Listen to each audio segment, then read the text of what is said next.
Suresh Rathi securities की तरफ से आज गुरुवार 27 फरवरी के दिन आप सभी का स्वागत है। फरवरी एफएंडो अनुबंधों की आज समाप्ति के कारण व्यापारियों द्वारा अपनी स्थिति को आगे बढ़ाने के कारण अस्थिरता की संभावना है। हमारे दिन की कॉल से पता चलता है कि दलाल स्ट्रीट पर कंपन जारी रहने की संभावना है, जो निफ्टी बुल्स के आत्मविश्वास को भारी नुकसान पहुंचा सकता है। एफआईआई की लगातार बिकवाली की स्क्रिप्ट आदर्श रूप से निवेशकों को बहुत चिंतित करती है, क्योंकि निवेशकों को डर है कि दलाल स्ट्रीट पर क्रूर बिकवाली और भी बदतर होने की संभावना है। इस कैलेंडर वर्ष 2025 में एफआईआई एक 3,4,165 करोड़ रुपए के शुद्ध विक्रेता रहे हैं। इस गुरुवार की सुबह केवल दो सकारात्मक उत्प्रेरक हैं। 1. डब्ल्यूटीआई तेल की कीमतें $69 प्रति बैरल तक गिर गई हैं। 2. वैश्विक शेयर बाजारों से बेहतर संकेत। तकनीकी रूप से इंट्राडे परिप्रेक्ष्य में मजबूती की पुष्टि तभी होगी जब निफ्टी अपने साइकोलॉजिकल 23,000 अंक से ऊपर बंद होगा। Market trends. वैश्विक संकेत न्यूट्रल हैं। मंगलवार के सत्र में एफआईआई 3,529 करोड़ रुपए के शुद्ध विक्रेता निकले, जबकि डीआईआई ने 3,031 करोड़ रुपए के शेयर खरीदे। सेंटिमेंट जोखिम भरे होने की संभावना है। दिन के लिए मार्केट ब्रेथ नेगेटिव रहने की संभावना है। निफ्टी के टेक्निकल्स दैनिक चार्ट पर निचले उच्च निम्न की ओर लक्ष्य कर रहे हैं। एफएंडो फरवरी महीने के डेटा से पता चलता है कि निफ्टी के लिए ट्रेडिंग रेंज 22,000 से 24,000 जोन के बीच रहने की संभावना है।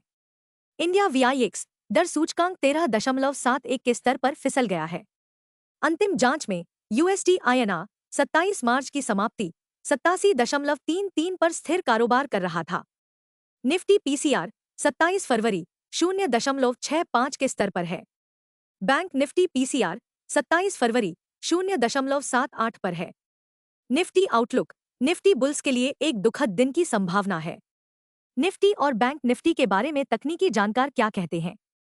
Nifty CMP 22,548। निफ्टी पर सबसे बड़ा सपोर्ट 22,350 मार्क पर ही है। तत्काल इंट्राडे रेजिस्टेंस 22,850 मार्क पर ही है। दिन के लिए रेंज 22,350 और 22,800 के बीच रहने की संभावना है। दिन के लिए आउटलुक न्यूट्रल है। Bank Nifty CMP 48,608। Bank Nifty का मेकॉर ब्रेक सपोर्ट 47,844 मार्क पर देखा गया। बैंक निफ्टी का सबसे बड़ा हर्डल अब 49,500 मार्क क्लोजिंग बेसिस पर है। बैंक निफ्टी की दिन की रेंज 48,000 और 49,000 के बीच रहने की संभावना है। दिन के लिए आउटलुक न्यूट्रल है।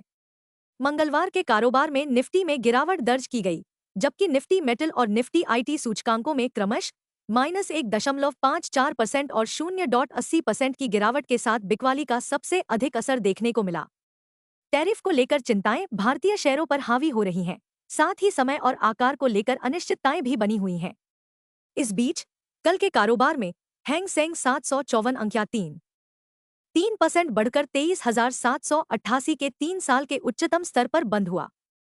चीनी निवेशकों ने हांगकांग के 2024 से 25 के बजट पर सकारात्मक प्रतिक्रिया व्यक्त की, जिसमें वित्त सचिव पॉल चैन ने फिस्कल डेफिसिट को कम करने के लिए सार्वजनिक खर्च पर अंकुश लगाने और राजस्व बढ़ाने की योजना की घोषणा की। इसके अलावा आज सुबह तांबे के वायदा पर भी ध्यान केंद्रित किया जा रहा है, जो मजबूत मांग और उम्मीदों के बीच सुर्खियों में है कि खनन क्षमता में वर्षों से कम निवेश के कारण सप्लाई ग्रोथ बाधित होगी। रातों रात तांबे की कीमतों में लगभग 4% की वृद्धि हुई, जो अब $4.70 प्रति पाउंड के करीब है, जो कि अमेरिकी राष्ट्रपति डोनाल्ड ट्रंप द्वारा तांबे के आयात पर संभावित टैरिफ की जांच के आदेश के बाद लगभग 2 सप्ताह में अपने उच्चतम स्तर पर पहुंच गया, जिसका उद्देश्य धातु के अमेरिकी उत्पादन को पुनर्जीवित करना है।